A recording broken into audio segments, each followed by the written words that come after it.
शायद हम अभी भी अर्धनिद्रा में हैं।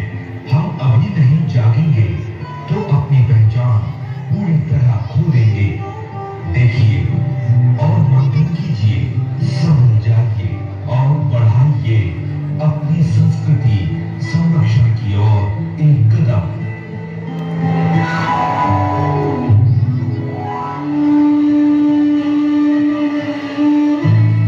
ये है हमारे पड़ोसी वर्मा जी, भारतीय संस्कृति के संवाहक दिव्य व्यक्तित्व और उनकी पत्नी साक्षात ममता की मूर्ति।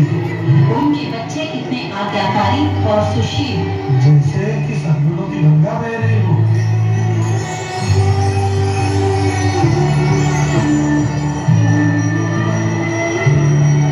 प्रणाम माता जी, प्रणाम पिताजी।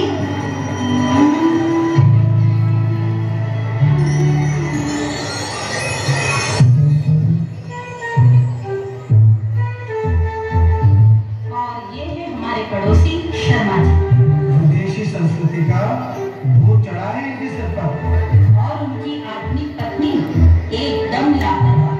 उनके बच्चे सिर्फ जिद्दी, झगड़े और घमंडी।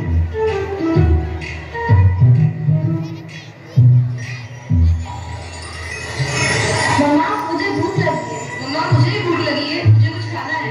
मम्मा मुझे पिज्जा खाना है। मम्मा मुझे पास्ता खाना है। मैंने बोला ना इस घर में सिर्फ पिज्जा ही आएगा। मैंने बोला सिर्फ पास्ता ही आएगा। मॉम मुझे पिज्जा चाहिए। डैड मुझे सिर्फ पास्ता ही खाना है। इनफ, तुम ही समझाओ इन्हें।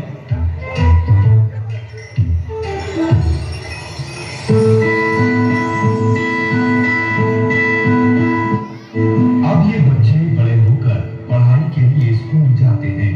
वर्मा जी के बच्चे भी पढ़ते तो अच्छे पब्लिक स्कूल में हैं, लेकिन शर्मा जी के बच्चे ऐसे स्कूल में जहां हिंदी बोलने पर जुर्माना, मेहंदी लगाने पर जुर्माना, बिंदी लगाने पर जुर्माना और शिक्षा की भाषा, संस्कृति, सोच सब कुछ हमारी संस्कृति से अलग।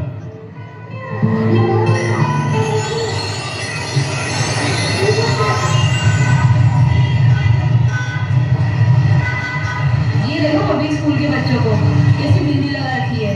अगर हमारे स्कूल में लगा ले तो पनिशमेंट तो मिलती ही है। इनके हाथ तो देखो कैसी मेहंदी लगा रखी है। ऐसा लगता है जैसे कहीं कीचड़ में से गंदे करके लाए हैं। Hey, hello, what's your name? मैं शिवा, मैं नंदिनी। इनके तो नाम भी ऐसे ही है।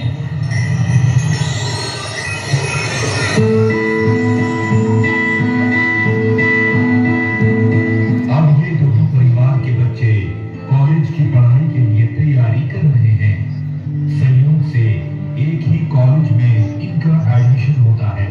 बच्चे बड़े हो गए हैं और परिवार में माता पिता बंधन मुक्त, लेकिन दूसरे परिवार में और ज्यादा दायित्व।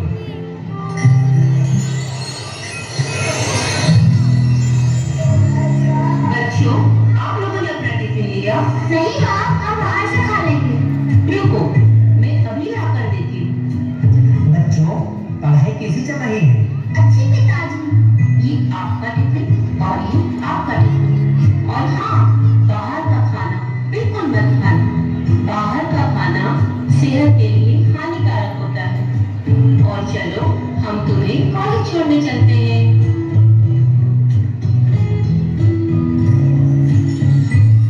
Good morning mom.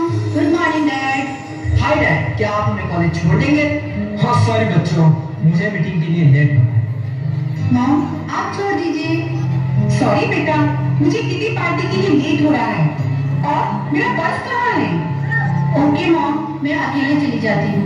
और हाँ, मुझे आते टाइम लेट हो जाएगा। So don't panic. आप मुझे क्रेडिट कार्ड और कार की चाबी दे दीजिए। ओके, वो बैग के पास रखी है, जाओ ले लो। Thank you mom. मेरा हेयर स्टाइल खराब हो जाएगा।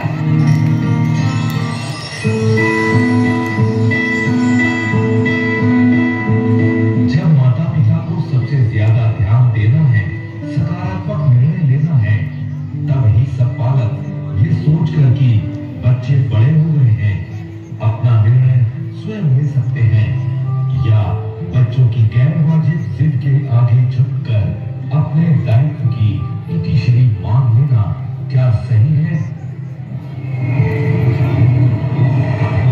वर्मा जी, आपको दीपावली की शुभकामनाएं। आपको भी बहुत बहुत शुभकामनाएं भाई साहब। आइए ना भाई साहब, आइए कुछ मीठा लीजिए।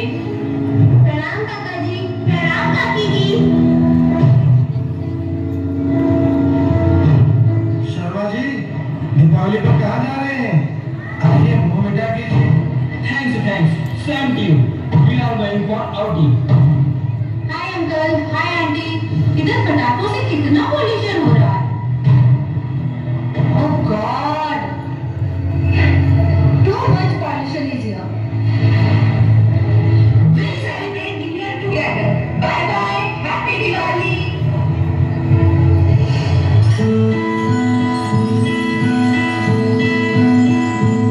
वैसे तो शर्मा परिवार मिलने जुलने में कोई रुचि नहीं रखते, लेकिन आमना सामना होने पर भी शर्मा जी बिजी हैं कहकर टाल जाते हैं।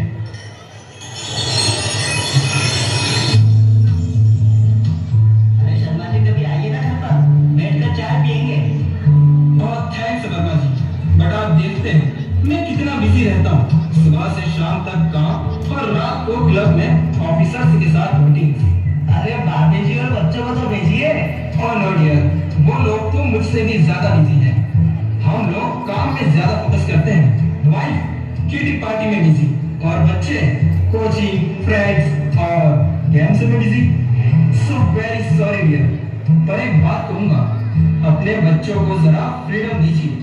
बच्चे अपनी पढ़ाई लिखाई खेल कूद सबके लिए स्वतंत्र हैं। पर आप या तो भाभी जी हमेशा उनके साथ में रहते हैं। ये तो बहुत जरूरी है शर्मा जी कि हम उनका ध्यान रखें, क्योंकि ये उनकी लाइफ का सबसे नाजुक मोड़ है। ओह वर्मा जी, आप तो काफी पुराने ख्याल रखते हैं। मैं तो अपने बच्चों को विदेश भेज रहा हूँ स्टडी के लिए, वही उनका फ्यूचर मिलेगा। लेकिन शर्मा जी, आपको तो हार्ट की बीमारी है ना, फिर भी आप अपने बच्चों को विदेश भेजेंगे? अब वर्मा जी, ये सब तो नॉर्मल रूटीन है और बच्चे भी तो यहाँ स्टडी करना नहीं चाहते। और देखिए, हम लोग खुले विचारों के हैं।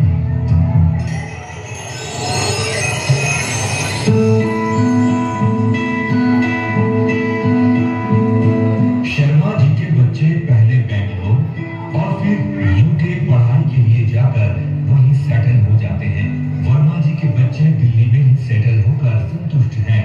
एक दिन शर्मा जी को अचानक दिल का दौरा पड़ता है। पड़ोसी होने के नाते वर्मा जी उन्हें हॉस्पिटल में भर्ती करते हैं।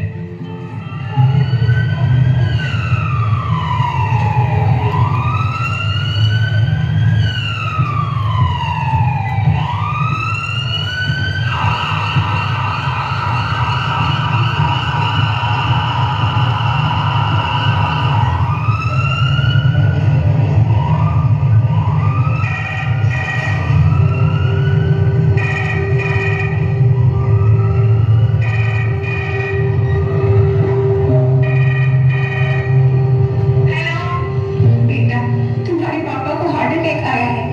मैं यहाँ बहुत अकेली हूँ, प्लीज तुम जल्दी आ जाओ। नो नो मॉम, मेरा आना इम्पॉसिबल है। मैं यहाँ अपने कॉलेज के साथ आई थी। बहुत प्रॉब्लम है। मैंने नकुल को भी फोन लगाया था, पर वो भी फोन नहीं उठा रहा है। मॉम, यहाँ सांस लेने की भी फुर्सत नहीं है और आपको फोन की पड़ी है। और नकुल, तो मुझे नहीं पता। मॉम, मैं भी नहीं मिल पाती हूँ उससे तो। प्रिया, तुम्हारे पापा बहुत सीरियस हैं। Please try to understand. तुम सब जल्दी आ जाओ। और मॉम, जो भी ट्रीटमेंट करेंगे वो डॉक्टर करेंगे। मेरा वहाँ क्या काम है? और आप भी तो इतनी सारी फ्रेंड से किसी को मैं फोन करके बुला लेती। बेटा, अगर मुझे पता होता तुम वहां जाकर इतनी हार्डनेस हो जाओगी, मैं तुम्हें कभी विदेश नहीं जाने देती। ओह मॉम, आप इतनी सी भी सिचुएशन मैनेज नहीं कर सकती। और नकुल भी अपनी पसंद की लड़की के साथ रह रहा है, खुश है। अब हम इंडिया शायद कभी ना आए। सो बाय बाय, आप मुझे फोन करके तंग मत कर, because we don't have time.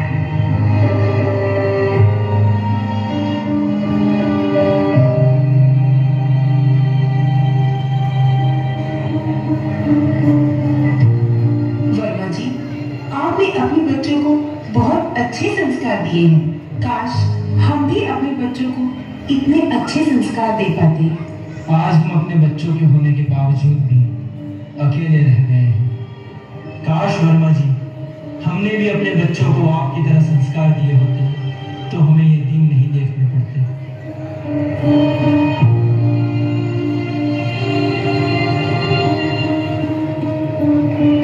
ये संपूर्ण कहानी हमारी दृष्टि इस बात की ओर करती है कि क्या हम अपने बच्चों के लिए सकारात्मक दृष्टिकोण के साथ उनका पालन पोषण कर रहे हैं, उन्हें अपनी संस्कृति से अलग कर रहे हैं या उन्हें अपनी संस्कृति के साथ जोड़ रहे हैं। अब ये फैसला आपका है।